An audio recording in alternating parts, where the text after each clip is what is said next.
It was almost 67 years ago to the day that Roger Bannister ran the first sub 4 minute mile.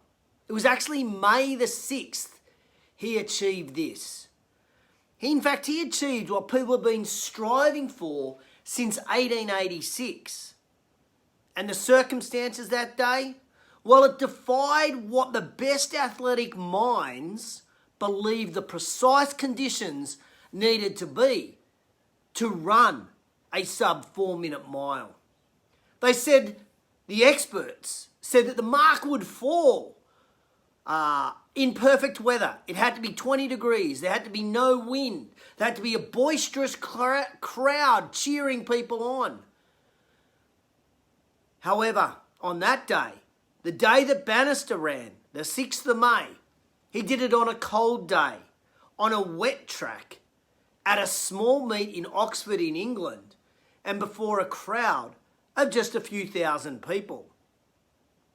But when Bannister broke the mark, many athletes around the globe breathed a sigh of relief and were heard to say, at last somebody has done it. The holy grail of athletic achievement had now been conquered. And just 46 days later, John Landy broke the barrier again. Then a year later, 3 runners broke the 4 minute mile, all in the one race. And over the last 60 years, more than 1,000 male runners have conquered this barrier. A barrier that was once considered out of reach. In business, an innovator changes the game. In business, a leader can change the game with what is thought to be once unreachable, now becoming the benchmark and something for others to shoot for. Welcome to JTInTheRaw, show 241, where I chew the thin on business, and after 31 years in business, I have just a few thins to chew. And this week, the Roger Bannister story resonated for me for a couple of reasons. Well, first of all, it was nearly to the day 67 years ago that he actually achieved this.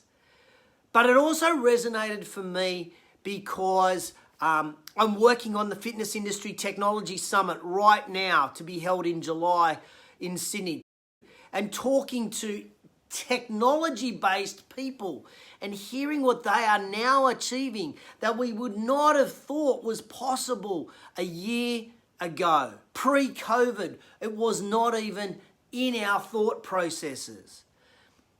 This week I was speaking with owners who are now coming up with new ways, new benchmarks and numbers that they are trying to achieve. Numbers that they never thought that they could achieve.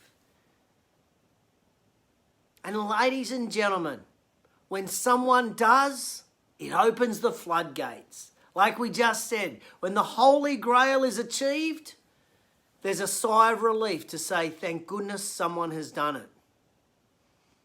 Now, many business school professors and schools have all studied what Bannister did achieve. And they asked the question, was there a sudden growth in human evolution? Was he a freak? Was he a human freak? Was there genetic engineering that created this new race of super runners that were all able to run these sub 4 minute miles? Simply what changed for Bannister and then subsequently all those athletes after him was a mental model. The runners of the past, well, they were held back by their mindset. They were held back by their self-belief and their limitations. They believed that it was not possible to run a 4 minute sub 4 minute mile. But once that limit was broken, once that limit was completely smashed, once that ceiling was broken, the others now saw what was possible, and they saw what originally they thought was impossible became possible. Now, we know there is strategy, we know there is competition, we know there is leadership that all emphasize the intricacies of our business models. The models of revenue, the models of costs, the models of niches, the models of leverage. But it is truly us as leaders that our mental model is the thing that allows organizations to grow and to develop. Not just to be the best at what we do, but to do things differently to what other people do. In fact, it's our opportunity as managers, as leaders of our business, is to in fact show others what is possible. And we don't have to make it a monumental holy grail. It can be a little thing. It could be what you can achieve in a day that I never thought you could achieve in a day. Leaders don't accept these limitations. They don't accept the trade-offs. They don't accept middle-of-the-road sensibilities. They challenge themselves. They're not happy with the current and even conventional thinking. They look outside to try to get better.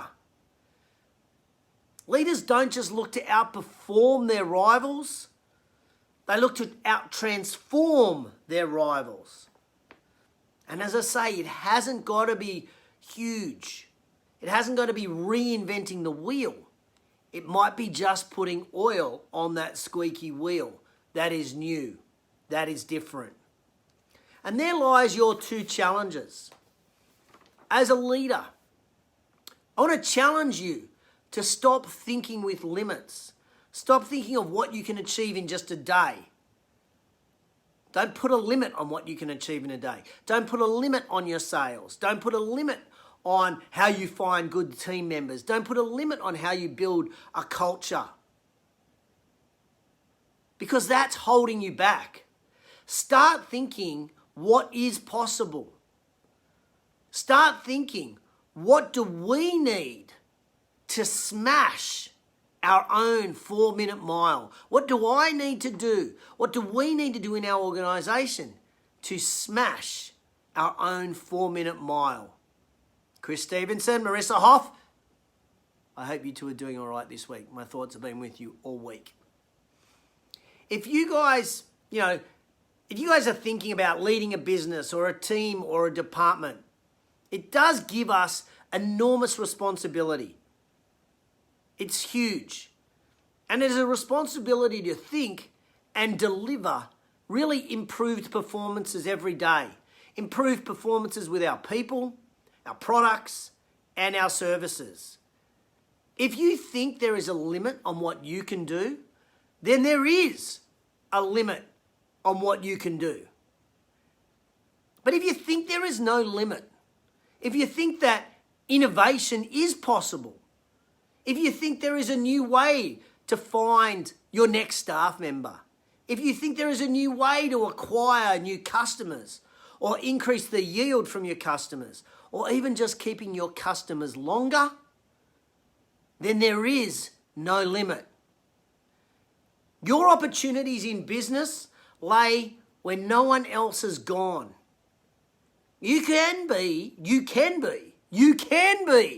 the very first person in your industry, in your category, in your niche to run a sub 4-minute mile.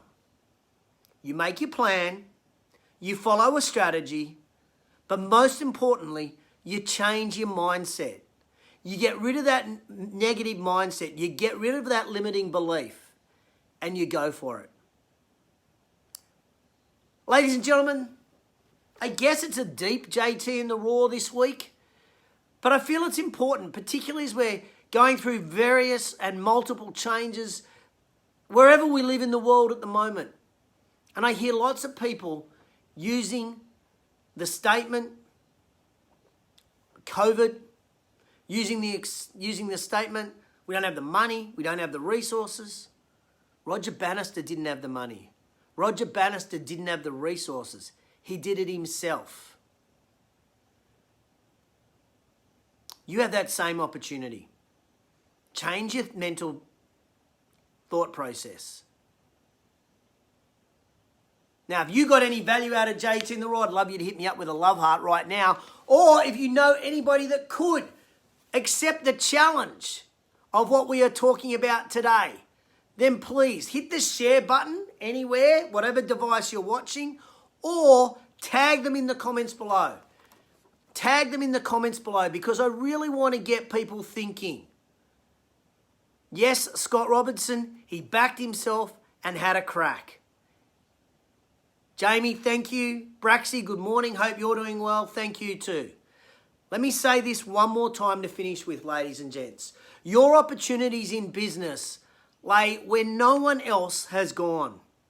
You can be the first person to run a sub 4-minute mile in your own field, in your own niche, in your own category, in your own industry, even in your own business.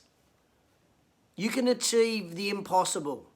You need to make a plan, follow a strategy, as Scotty said, have a crack, and change your own mindset.